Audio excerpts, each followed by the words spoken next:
అందరికీ నమస్కారం. నేను మీ మానస. మీరు చూస్తున్నారు మనుశ్రీ హౌస్ వైఫ్ ఛానల్. ఇదైతే సండే రోజు తీసిన వీడియో అండి. సండే రోజు మ్యాక్సిమం నేనైతే బ్రేక్‌ఫాస్ట్ చెయ్యను. తొందరగానే లేచినా కూడా చెయ్యమనమాట ఎక్కువ మట్టుకైతే. ఎందుకంటే ఆ రోజు నాన్ వెజ్ తింటాం కదా! ఒక బ్రేక్‌ఫాస్ట్ స్కిప్ చేసేస్తే ఏం కాదులే అని అనుకోని నేనైతే బ్రేక్‌ఫాస్ట్ చెయ్యను. కానీ ఇది శ్రావణ మాసం కదా! నాన్ వెజ్ అయితే తినట్లేదు. మీరు శ్రావణ మాసంలో నాన్ వెజ్ తింటున్నారా లేదా అనేది కామెంట్ బాక్స్‌లో కామెంట్ చేయండి. ఇక మా పెద్దోడైతే సలన్నం ఉంది. నైట్ అన్నం ఎక్కువ మిగిలిపోయింది. అదైతే నేను టమాటా రైస్ చేస్తా అని అయితే చేస్తున్నాడు. వీనికైతే వంటలు చేయడం అయితే ఎంత ఇష్టమో అసలు. చాలా అంటే చాలా ఇష్టంగా చేస్తాడు. మళ్ళీ మంచిగా చేస్తాడు. ఏది ఎంత వేయనో అంతే వేస్తాడు. ఇక టమాటా రైస్ చేసిన తర్వాత వాళ్ళ పప్ప వాళ్ళిద్దరు అయితే తినేసి ఇక బియ్యం ఇస్తున్నారు. కంట్రోల్ బియ్యం అయితే మాకు ఇన్ని రోజుల నుంచి ఇస్తలేరు. ఇంక వాళ్ళు ఇస్తున్నారని చెప్పంగానే 3 నెలలు ఒకటేసారి ఇస్తున్నారట. తండ్రి కొడుకులు అయితే తీసుకురావడానికి 2 సంచులు కట్టుకొని అయితే పోతున్నారు ఇద్దరు. మా చిన్నోనికైతే కొంచెం జలుబైంది, కొంచెం ఫీవరిష్గా కూడా ఉంది. అందుకని వాడు ఇంట్లోనే ఉన్నాడు. ఇక సంచులు అయితే తీసుకొచ్చిండ్రు.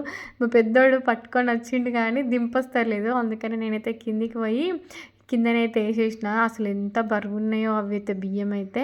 ఇక 2 సంచులలోనైతే 2 తీసుకొచ్చిండ్రు. అవి చాలా బరువున్నాయని నేను కూడా కొంచెం మా ఆయనకైతే హెల్ప్ చేసిన అనమాట తీసుకురావడానికి. పైకి మెట్ల పైకి తీసుకురావాలి కదా, మెట్లెక్కి ఒక్కళ్ళతోటి కాదు. ఆ చిన్న సంచి అయితే ఒక్కళ్ళు లేపుకొని రావచ్చు కానీ పెద్ద సంచి అయితే తీసుకురారాదు. అందుకని ఇద్దరం అయితే తీసుకొని అయితే వస్తున్నాము. ఇవి కంట్రోల్ బియ్యము. ఈసారి అయితే బియ్యము అంత బాగేం లేవు. మొత్తం నూకలు లక్క పురుగు ఉంది. మొత్తం లక్క పురుగు ఉంది, నూకలు ఉన్నాయి, కొంచెం రాళ్ళు కూడా ఉన్నాయి. ఇక చూడడైతే చూసిన ఎట్లున్నాయా అని ఇట్లనైతే ఉన్నాయండి బియ్యం ఇవి.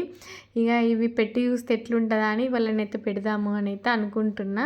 ఇప్పుడైతే పన్నీర్ కర్రీ చేసుకుంటున్నాం. శ్రావణ మాసం కదా, నాన్ వెజ్ అయితే తినము మేము. అందుకని శ్రావణ మాసంలో ఇక మనకు పన్నీరే నాన్ వెజ్ లాగా.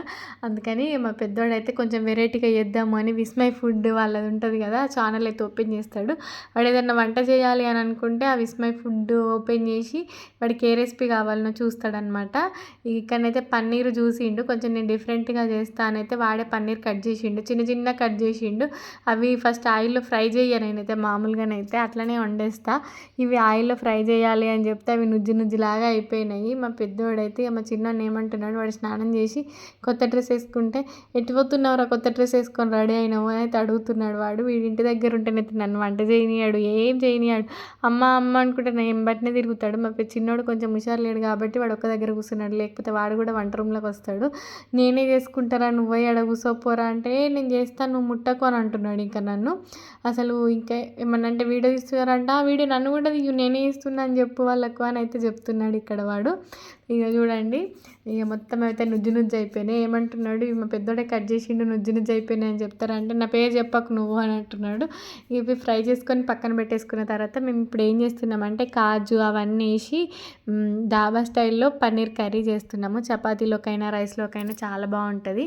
ముందుగా ఆయిల్ వేసుకొని పన్నీర్ ఫ్రై చేసుకొని పక్కన పెట్టేసుకున్నాం కదా, ఇప్పుడు అందులో ఇంకా కొంచెం ఆయిల్ వేసుకొని పొడవు కట్ చేసుకున్న ఆనియన్స్ టమాటాలు అయితే వేసేసుకోవాలి. ఇప్పుడు ఇందులోనే కొంచెం జీడిపప్పు కూడా వేసుకోవాలి. వీడియో తీస్తున్నారా కనబడతలేదు వాళ్ళకు అని అంటే జరుగుతున్నాడు, మళ్ళీ వస్తున్నాడు.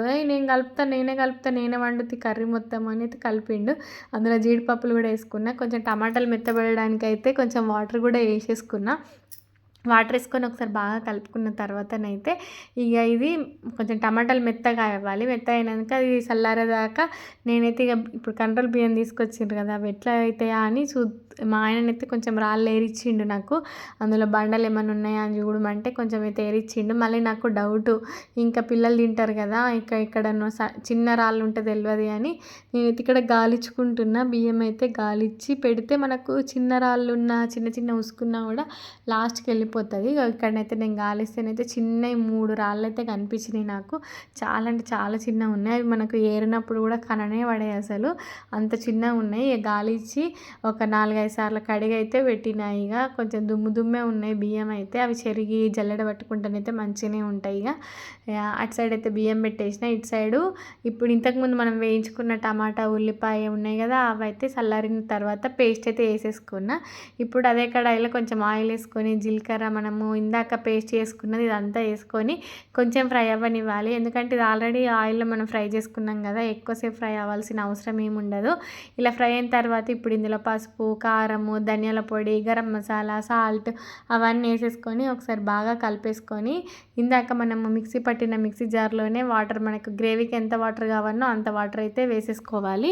ఇలా వేసేసుకున్న తర్వాత ఇక మనం కొంచెం ఇది ఉడుకుతున్నప్పుడు ముందుగా ఫ్రై చేసుకున్న పన్నీర్ ఉంది కదా, ఆ పన్నీర్ ఇందులోనైతే వేసేసుకోవాలి. మా పెద్దోడైతే రావట్లేడు కదా, ఎందుకంటే వాడికి టీవీ చూడిపోరా ఆదివారం మా పరివారం వస్తుంది అని చెప్తే వాడైతే పోయి కూర్చున్నాడు. ఇక వస్తలేడు, అందుకని ఇక నేనే వేసేస్తుంది. ఇక్కడ ఈ మధ్యలో ఒకసారి వచ్చి అయితే చూసుకుంటా పోతాడు ఎట్లా వేస్తుంది మా అమ్మ అని. స్మెల్ వస్తుంది అని మధ్యలో అయితే ఒకసారి వచ్చి చూసి పోయిండు. మంచి స్మెల్ వస్తుంది అమ్మ కూరనైతే అని చెప్పేసి పోతున్నాడు.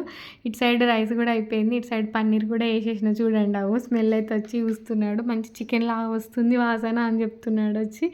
ఇక లాస్ట్లోనైతే కొంచెం కొత్తిమీరని అయితే నేను ఇట్లా బాక్స్లో పెట్టేసుకుంటా, ఒక పేపర్ వేసి పెట్టుకుంటే మనకు పాడవదు. ఇక కొంచెం కసూరి మేతి కూడా వేసుకొని ఒక 2 minutes ఉంచుకుంటే మనకు పన్నీర్ కర్రీ అనేది రెడీ అయిపోతుంది. చాలా అంటే చాలా బాగుంటుంది. రైస్లోకైనా, బగారన్నంలోకైనా, చపాతీలోకైనా, రొట్టెలోకైనా, బటర్ నాన్లోకి అయితే సూపర్ కాంబినేషన్. అసలు చాలా అంటే చాలా బాగుంటుంది. ఒకసారి ట్రై చేయండి ఎవరైనా ట్రై చేయకపోతేనైతే. మేమైతే లంచ్ చేసేసినాం. లంచ్ చేసేసిన తర్వాత ఇక పాపం ఆయనకైతే 2 రోజులు హాలిడే ఉన్నా కూడా పాపం రెస్టే లేదు. నిన్ననైతే గుడికే పోయినాము, ఇవాళనైతే ఆ గీజర్ పని ఉంది. ఆయన పని ఆయనది, నా పని నాది.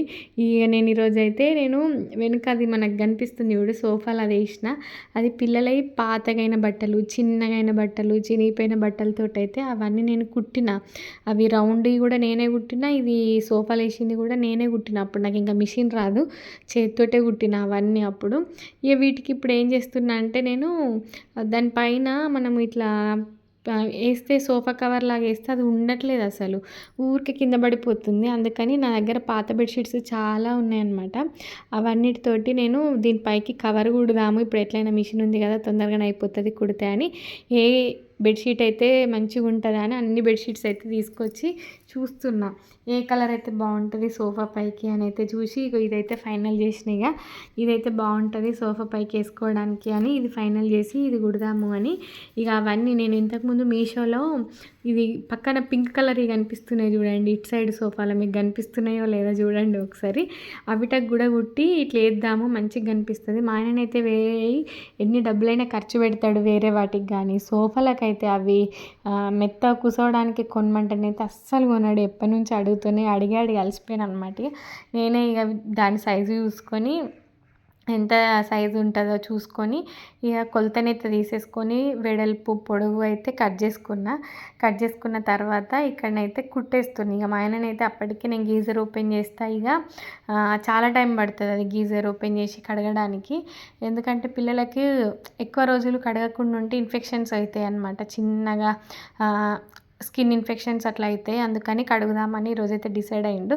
నేనైతే ఇక నువ్వు అది కడుగు, నేనైతే ఇది కుట్టుకుంటా అని నేనైతే ఇక్కడ మిషన్ అయితే కుట్టేస్తున్నా. ఫటాఫట్ అయిపోతుంది. అప్పుడైతే చేతితోటి చాలా లేట్ అయిపోయింది అసలు. అది వెనుకనుంది చూడండి, అప్పుడు కేసీఆర్ చీరలు ఇచ్చిండ్రు కదా, ఆ చీర ఎందుకు వేస్ట్ చేయడం అని నేనైతే అవన్నీ కుట్టినా కానీ మధ్యలో టాకలు వేయలేదు. ఇట్లా టాకలు వేస్తే మనకు బట్టలు అటు ఇటు కదలకుండా ఉంటాయి. అందులో జీన్స్ ఉన్నాయి, అందుకని టాకలు వేయడానికి కుదరలేదు. చిన్న పిల్లోస్కి అయితే టాకలు వేసిన, అవి చిన్నవి 2 కుట్టిన, పెద్ద దాంట్లో 1 కుట్టిన. అప్పుడు చేతితోటే కుట్టిన. ఇక మా ఆయననైతే గీజర్ ఓపెన్ చేసిండు. ముక్కుకి మాస్క్ పెట్టుకొని ఎప్పుడైనా కూడా ఓపెన్ చేయాలన్నట. ఇందులో ఏదో గ్యాస్ ఉంటుందంట, లేకపోతే హెల్త్కు ఏదో ఖరాబ్ అయిపోతుందట హెల్త్. అందుకని ఇంతకుముందు అయితే మాస్క్ పెట్టుకోలేడు. నేను చాలా వీడియోస్లో చూసిన గీజర్ ఎప్పుడైనా క్లీన్ చేసేటప్పుడు మాస్క్ పెట్టుకొని క్లీన్ చేయాలి అని. ఇట్లాంటి ఎలక్ట్రికల్ ఏ పనులున్నా కూడా మా ఆయననే ఇస్తాడు. గీజర్ కానీ, వాషింగ్ మిషన్ కానీ, ఇంకా ఏదైనా ఇక వాటర్ ప్యూరిఫైయర్ మ్యాక్సిమం ఆయనతో అయ్యేంత వరకు అయితే ఆయననే ఇస్తాడు. ఇక ఓపెన్ చేస్తే చూడండి లోపల అసలు ఎట్లా అయిపోయిందంటే సౌండ్ అయితే మనకు కాసువక్కలు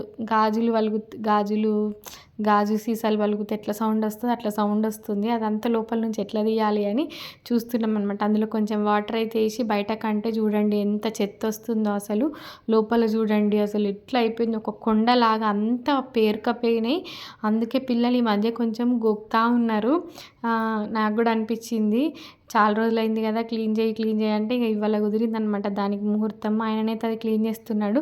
నేనైతే ఇక్కడ సోఫాల పైన ఇవన్నీ అయితే కుట్టేసిన. ఎట్లా అనిపిస్తుందో చెప్పండి. ఇంతకుముందు ఎట్లుంది ఇప్పుడు ఎట్లుంది, మీకైతే నచ్చిందా? నాకైతే చాలా అంటే చాలా నచ్చింది. అసలు ఊరికే మా పిల్లలు కింద పడేస్తూ ఉంటారు, అందుకని ఇట్లా కుడితేనైతే అట్లనే ఉంటాయి కదా అని ఇవన్నీ అయితే ఇగో ఈ రౌండ్ది ఉంది కూడా, ఇది కూడా బట్టలతోటే కుట్టిన, పాత బట్టలతోటి.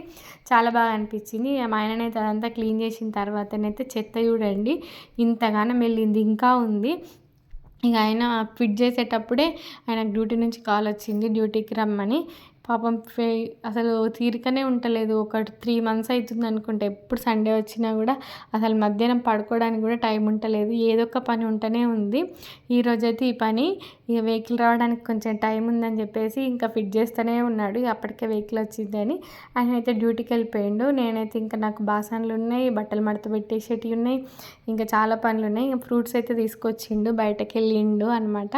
ఆ ఫ్రూట్స్ తీసుకొస్తే అట్లనే పెడితే ఖరాబ్ అయిపోతాయి కవర్లో అని అవన్నీ తీసి అయితే ఇట్లా పెడుతున్నా. ఇందులో పెడితేనైతే మనకు ఏ ఫ్రూట్స్ ఉన్నాయి అనేది ఏవి ఖరాబ్ అవుతున్నాయి కనబడతాయి కదా, అందుకని తీసి అయితే అన్ని ఇందులో పెట్టేస్తున్నా. ఇక మా పెద్దోడైతే, మా చిన్నోడికి ఫీవర్ వచ్చింది కొంచెం లైట్గా అని చెప్పినా కదా, ఇక మా పెద్దోడు అమ్మ నేను మళ్ళీ కూర వండుతా నైట్కి అని చెప్తున్నాడు. ఏం వండుతావురా అని అంటే మిల్ మేకర్ వండుతా అని ఆ మిల్ మేకర్ అయితే నానబెట్టుకున్నాడు. టమాటాలు అయితే ఎంత చిన్నగా కట్ చేసిండో చూడండి. మంచిగా వండుతాడు కూరలు, చాలా హెల్ప్ చేస్తాడు. నాకు అప్పుడప్పుడు బిడ్డలు లేరు అని అంటారు కదా చాలామంది, నేను చెప్తా వాళ్ళకి నా కొడుకులు మంచిగా హెల్ప్ చేస్తారు నాకు అని చెప్తా అనమాట. అసలు ఎంత బాగా హెల్ప్ చేస్తాడు. ఆడపిల్లలు ఉన్నా కూడా ఇట్లా చేస్తారో లేదో కానీ చాలా హెల్ప్ చేస్తాడు. నాకు ఎప్పుడైనా ఫీవర్ వచ్చినా ఏదైనా చేత కాకపోయినా వాడే వంట చేస్తాడు. ఇక నేనైతే బాసన్లు తోముకున్నా. మా చిన్నోడైతే పడుకున్నాడు కాసేపు. ఇక లేచి ఇద్దరైతే చెస్ ఆడుతున్నారు చూడండి. వాళ్ళ పప్పతోటి బియ్యం తేవడానికి వేయండు, మళ్ళీ వంట చేసిండు, మళ్ళీ వాళ్ళ తమ్ముతో చెస్ ఆడుతున్నాడు. ఆల్రౌండరు. మా చిన్నోడు కూడా యాక్టివ్ ఉంటే అన్ని పనులు చేస్తాడు కానీ వంట చేయడు వాడు. మిగతా అన్ని పనులు చేస్తాడు, ఏదైనా కట్ చేసి చేయడం అట్లా చేస్తాడు. మళ్ళీ ఈవినింగ్ స్నానం చేసి అయితే ఎక్కడైతే దీపం ముట్టించిండు దేవుడికి. ఇంతేనండి వీడియో. మళ్ళీ ఒక మంచి వీడియోతో కలుస్తా, అంతవరకు సెలవు.